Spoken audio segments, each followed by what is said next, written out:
Hello dear student, welcome back to this video series.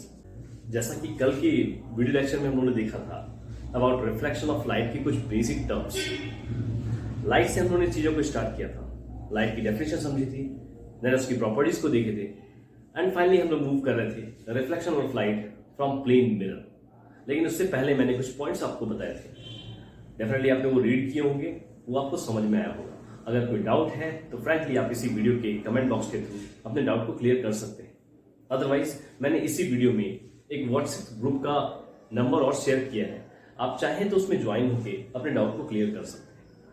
आइए start करते हैं reflection of light from plane mirror. लेकिन एक basic से थोड़े से टर्म्स को समझ लेते हैं कि what is reflection of light. Reflection of light होती क्या है, कैसे हम लोग इस टर्म को समझते हैं। रिफ्लेक्शन ऑफ लाइट, रिफ्लेक्शन जैसा कि ये टर्म एक्सप्लेन कर रहा है, रिफ्लेक्ट मींस रिफ्लेक्ट कर रही, कोई चीज ऐसी जो रिफ्लेक्ट कर रही है। कौन सी वो टर्म है? लाइट का रिफ्लेक्शन। इसका मतलब क्या कि एक ऑब्जेक्ट जिस पे लाइट स्ट्राइक करे एंड देन इसके बाद क्या बाउंस बैक होके रिटर्न चली जाए, ये सिंपल सा फेनोमेना रिफ्लेक्शन कहलाता है। डेफिनेटली रिफ्लेक्शन ऑफ लाइट की अगर हम लोग बात करते हैं तो उसके लिए एक ऑब्जेक्ट ऐसा जो शाइनी हो, पॉलिश्ड हो। ये वाला जो पार्ट मैंने ओपेक लाइन से क्रिएट किया है, ये पार्ट होता है पेंटेड पार्ट, पेंटेड होता है। और यहां का जो सरफेस होता है, ये वाला सरफेस, यही रिफ्लेक्टिंग सरफेस होता है, शाइनी होता है। शाइनी और जिसे हम लोग बोलते हैं क्या, पॉलिश सरफेस। पॉलिश कैसा सरफेस? शाइनी पॉलिश सरफेस, जिसमें से रिफ्लेक्शन इजीली पॉसिबल हो पाए। ओके, अच्छा यहां पे एक टर्म और इंपॉर्टेंट था क्या, कि वो कौन सा प्रोडक्ट है, वो कौन सा एलिमेंट है जो बेस्ट रिफ्लेक्टर ऑफ लाइट है। Best reflector of light, best reflector of light and good reflector of light, ये दो टर्म अभी मैं एक्सप्लेन करता हूं।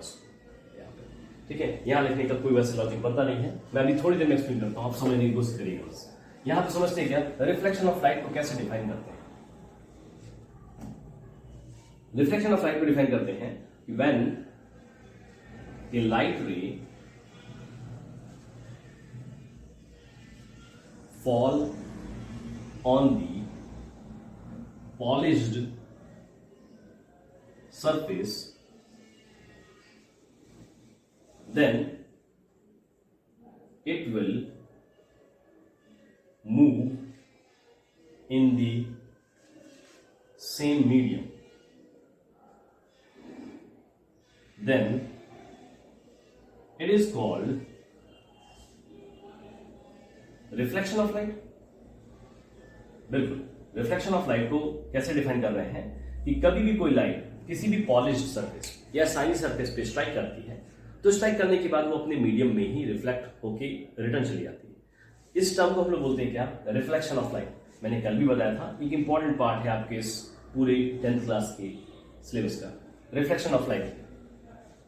यहां पे एक टर्म और लिख लीजिए क्या, best reflector of light.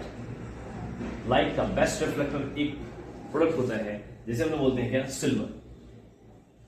Silver is the best reflector of light, while good reflector of light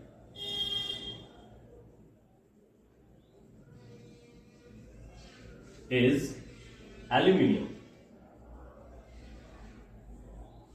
ये दोनों के दोनों ऐसे प्रोडक्ट हैं जिनमें से लाइट का रिफ्लेक्शन मैक्सिमम होता है। मैक्सिमम रिफ्लेक्शन का लाइट आपको अवेलेबल हो जाता है इस दो तरह के प्रोडक्ट में। सबसे बेस्ट होता है सिल्वर, पर प्राइसिंग हाई होने की वजह से कई बार इस तरह के प्रोडक्ट को यूज नहीं किया जाता एज ए मिरर के लिए। लेकिन नेक्स्ट जो दूसरा प्रोडक्ट होता है एल्यूमिनियम, इसको भी गुड रिफ्लेक्टर ऑफ लाइट के फॉर्म में यूज किया जाता है एंड कई सारे मिरर्स में भी आपको एल्यूमिनियम एज अ रिफ्लेक्टर देखने को मिल सकता है। ओके, आगे कुछ और फेनोमेना को रन करते हैं कि किस तरीके से लाइट फॉल होती है सरफेस पे, क्या क्या चीजें वहां पे क्रिएट होती हैं, उनको समझते हैं। इसे कंप्लीट कर लें एंड देन नेक्स्ट टॉपिक को स्टार्ट करते हैं। ओके,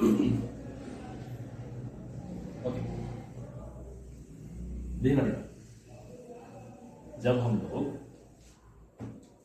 एक साइनी सरफेस की बात करते हैं ना, साइनी सरफेस की बात करते हैं, साइनी सरफेस मींस ये वाला पार्ट आपका साइनी है। साइनी मींस जो पॉलिश्ड है, जहां पे रिफ्लेक्शन एग्जिस्ट करता है।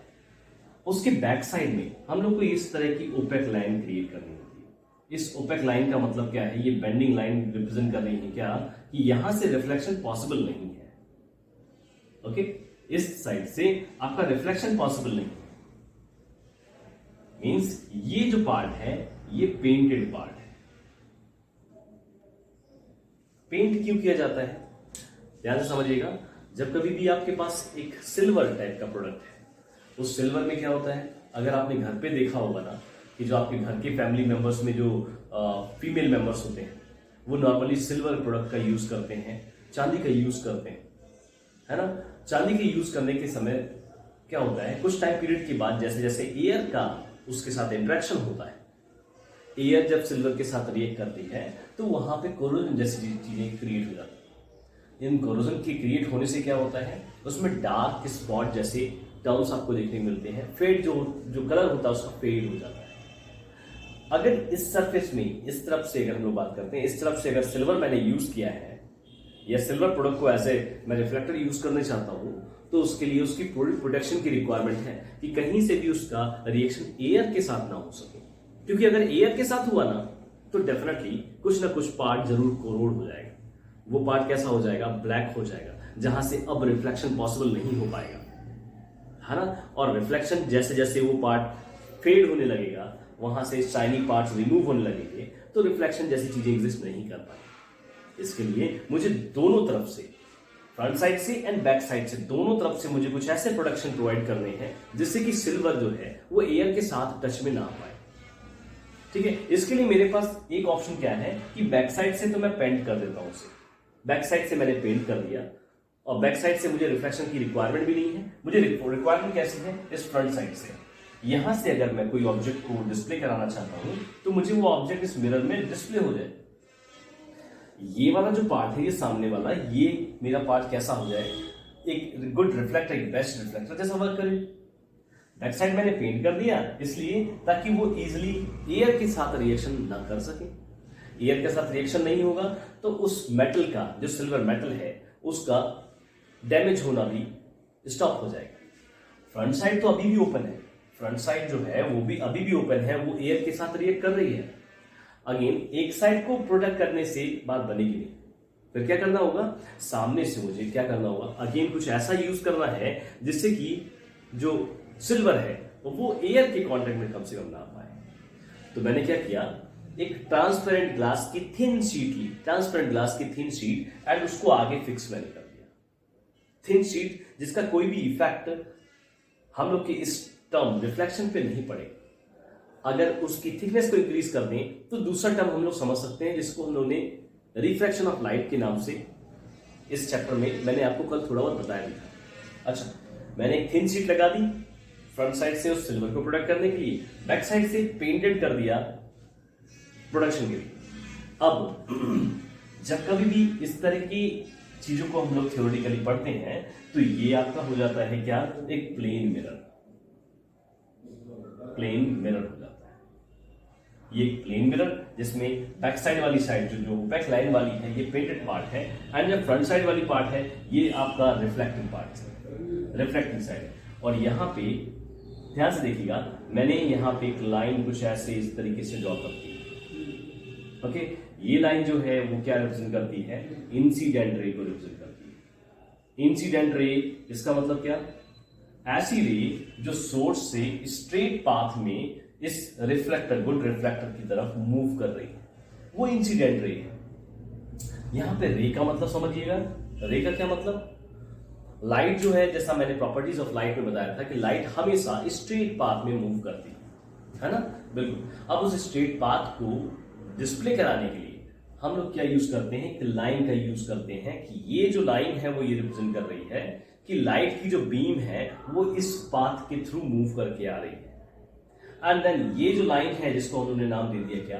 रे नाम दे दिया। ये मेंशन करने के लिए कि लाइट का जो मूवमेंट है वो कुछ इस तरफ से मूव करके आ रहा है या इस तरीके से वो मूव कर रही है लाइट। ओके, ये इंसिडेंट रे कहलाती है।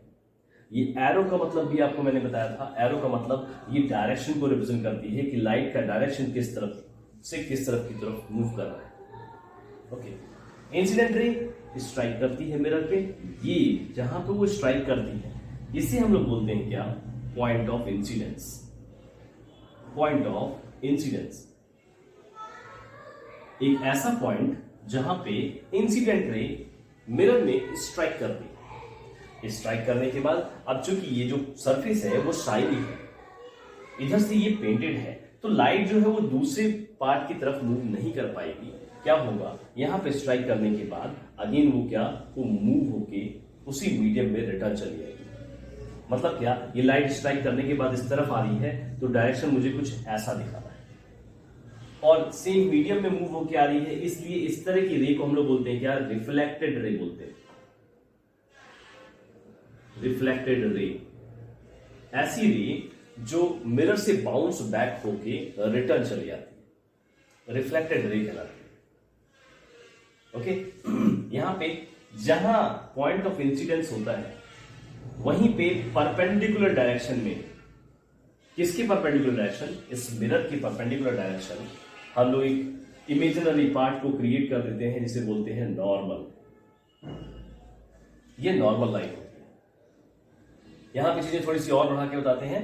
नॉर्मल और इंसिडेंट रे के बीच में बनने वाला ये एंगल ऑफ इंसिडेंस कहलाता है, एंगल आई से रिप्रेजेंट किया जाता है।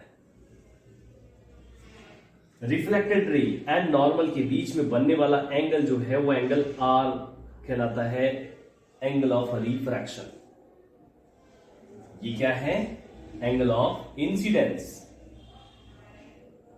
Angle of incidence.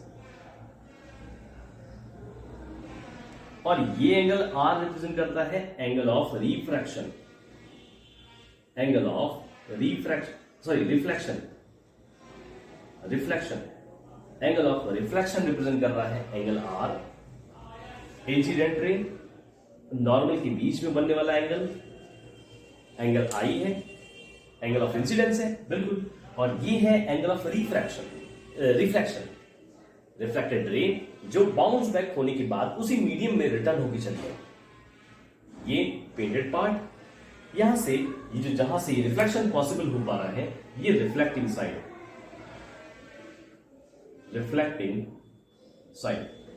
या रिफ्लेक्टिंग सरफेस बोल सकते हैं।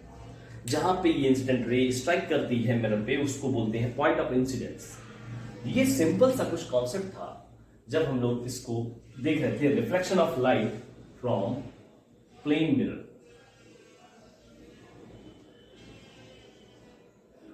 मीन्स क्या, इससे पहले आपने एक हेडिंग लिखी थी रिफ्लेक्शन ऑफ लाइट, मैंने उसकी डेफिनेशन लिखवा दी, 2 पॉइंट्स वहां पे मेंशन करा दिए, best reflector of light and good reflector of light. Best reflector of light होता है क्या, silver, and good reflector of light होता है क्या, एल्यूमिनियम। इसके बाद हम लोग प्लेन मिरर की थोड़ी सी ये एक्सप्रेशन को समझने की कोशिश कर रहे हैं। इसको नोट करिएगा, ध्यान से समझिएगा, कोई डाउट हो तो बताइएगा। ओके, आगे बढ़ते हैं। अच्छा, आगे बढ़ने से पहले एक पॉइंट और बता दें यहाँ पे कि ये जो भी रिफ्लेक्शन हो रहा है ना, यहाँ पे जो भी रिफ्लेक्शन ये लाई कर रहा है, इसके पीछे कुछ लॉज होते हैं। वो लॉ क्या है वो पढ़ेंगे अभी थोड़ी देर में, और उस लॉ को बोलते क्या है, उसे बोलते हैं लॉज ऑफ रिफ्लेक्शन। उसे लॉज ऑफ रिफ्लेक्शन से समझा जाता है। किस लॉ के थ्रू ये रिफ्लेक्शन एग्जिस्ट करता है उसको भी थोड़ी देर में समझते हैं। इससे पहले कुछ टर्म की एक्सप्रेशन, कुछ टर्म्स की डेफिनेशन मैं आपको नोट करा देता हूं, ताकि ये टर्म, ये टॉपिक और उसकी डेफिनेशन से ये पूरा का पूरा टॉपिक आपको आसानी से समझ में आ जाए। ओके, चलिए सबसे पहले नोट करिएगा इंसिडेंट रे। सबसे पहले इंसिडेंट रे नोट करिएगा। इंसिडेंट रे को कैसे डिफाइन करते हैं वो समझते हैं। आइए मैं इसको रब कर देता हूं।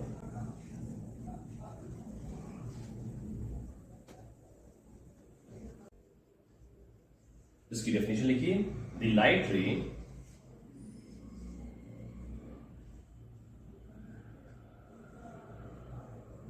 which falls on the mirror surface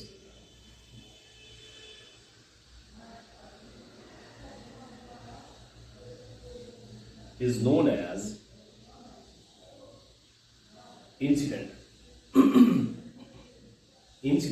ray. First definition. Second definition लिखिएगा, रिफ्लेक्टेड रे.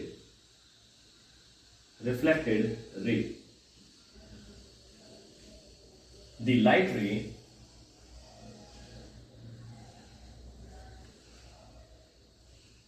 which bounce back from the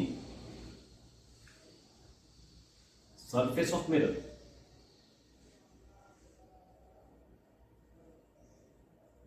is known as reflected ray. Okay, third point लिखिएगा, point of incidence. The point on the mirror surface where incident ray strikes is known as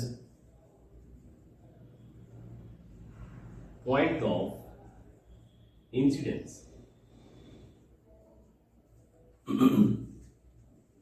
okay, fourth point लिखिएगा, normal.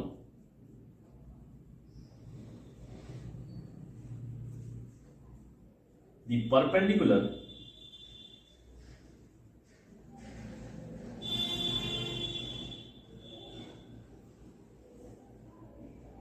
line at the point of incidence with the mirror surface is called normal.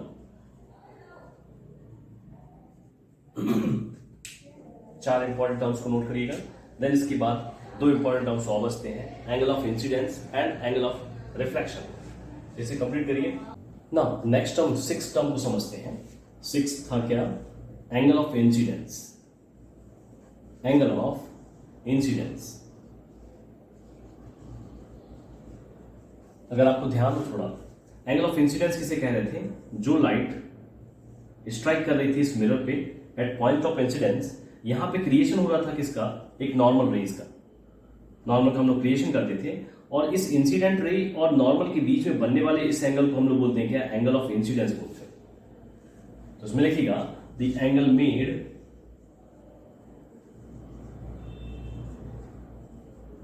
Between the incident रे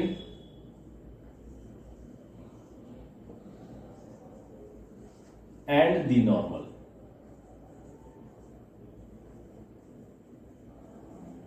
are defined as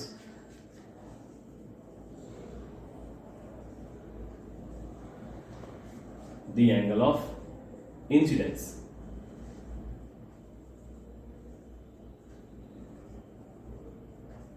Okay, इसे mention करते हैं, इसे denote करते हैं angle आई इस तरीके से.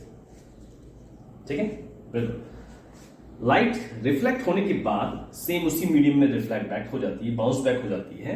तो नॉर्मल और इस रिफ्लेक्टेड रे के बीच में बनने वाला एंगल, एंगल आर या एंगल ऑफ रिफ्लेक्शन कहलाता है. इसे भी नोट कर लें. Seventh, angle of reflection. The angle made between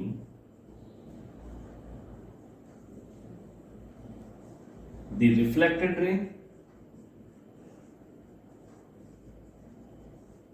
and the normal are termed as the angle of reflection.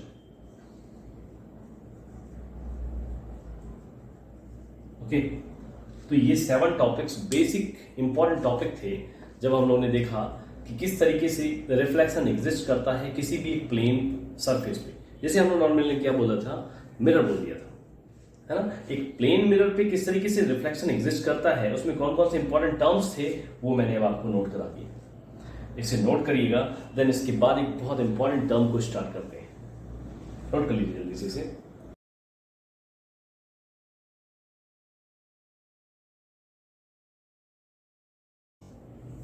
ध्यान देखिएगा, जो मैंने आपको बताया ना क्या कि किसी भी एक रिफ्लेक्टिंग सरफेस जिसे हम मिरर बोल रहे हैं, इस मिरर में रिफ्लेक्शन जो है वो एग्जिस्ट करता है कुछ लॉज के अकॉर्डिंग।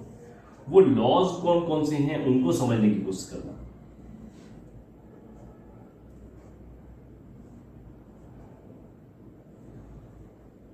ओके, ये लॉज कौन कौन से हैं उनको ध्यान से समझने की कोशिश करना। बहुत इजी से 2 लॉ थे जिस पे डिपेंड करता है ये कंप्लीट रिफ्लेक्शन ऑफ लाइट। इस टॉपिक को हम लोग समझते हैं लॉज ऑफ रिफ्लेक्शन से। इस रिफ्लेक्शन के केवल 2 लॉ थे। फर्स्ट लॉ क्या एक्सप्लेन करता है उसको समझिएगा। फर्स्ट लॉ, या मैं आपको इस लॉ से रिलेटेड कुछ डायग्राम, कुछ उसी लेजर लाइट का हेल्प से मैं आपको ये दोनों लॉ समझाने की भी कोशिश करूंगा। पहले कुछ बेसिक थ्योरी इस बोर्ड की हेल्प से समझा देता हूं, एंड देन उसके बाद एक छोटा सा एक्सपेरिमेंट आपको डिस्प्ले करा दूंगा ताकि ये चीजें और क्लियर हो जाए। ओके, फर्स्ट लॉ क्या कहता है कि the incident ray, the normal and the reflected ray at the point of incidence all lie on the same plane. ये फर्स्ट सिंपल सा लॉ था। क्या था लॉ, इसको देखिएगा जरा। The incident ray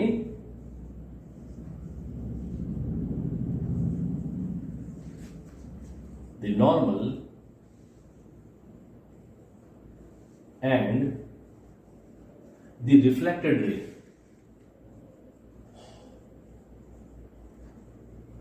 at the point of incidence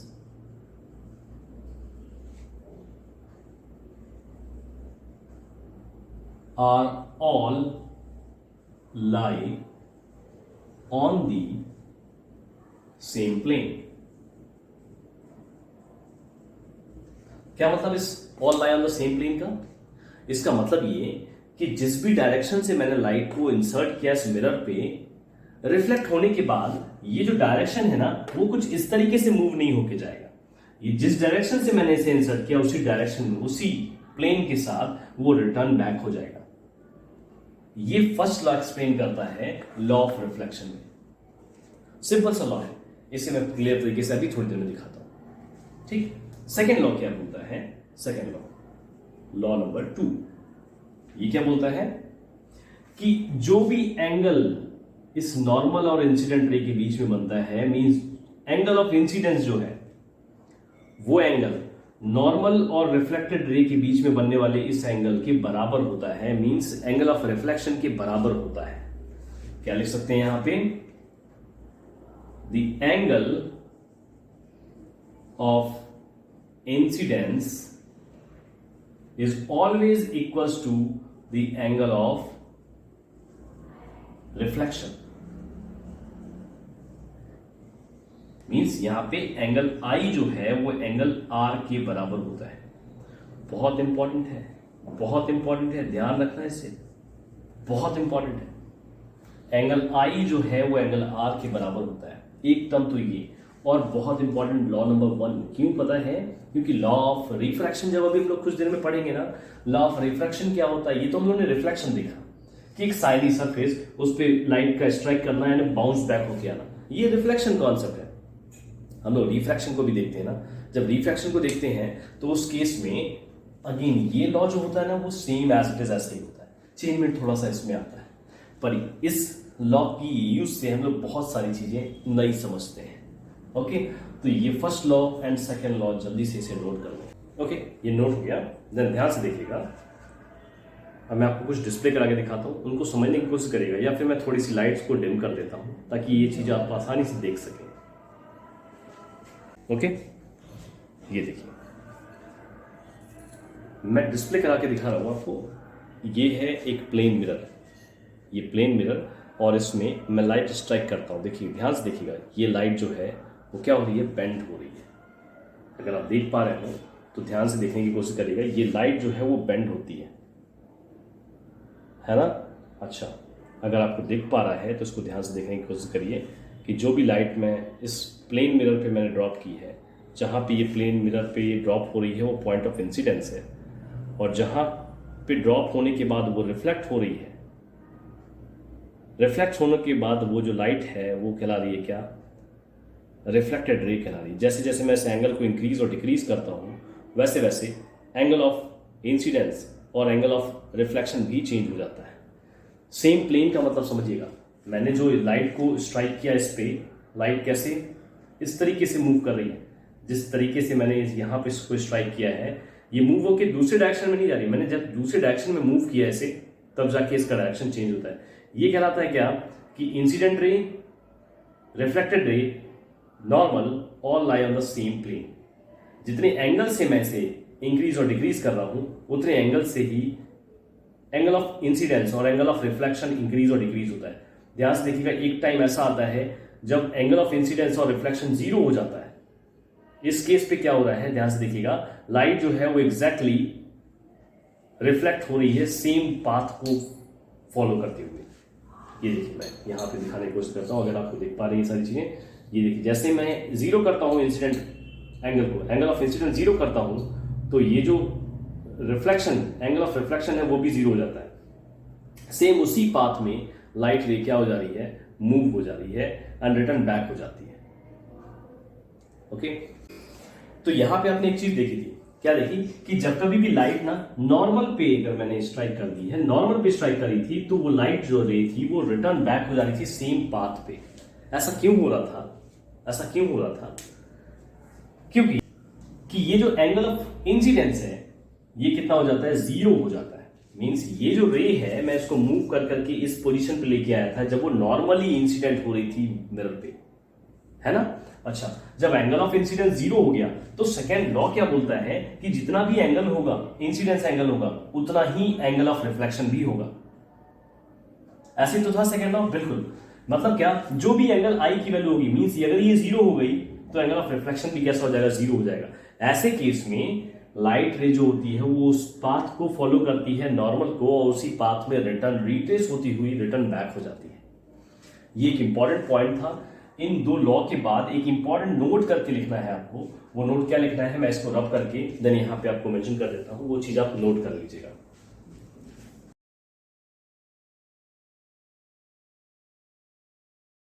okay, तो उस टर्म को जरा नोट कर लीजिए। The ray of light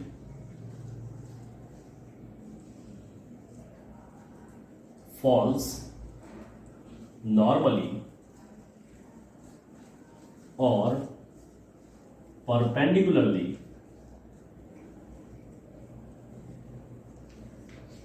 on the surface of mirror,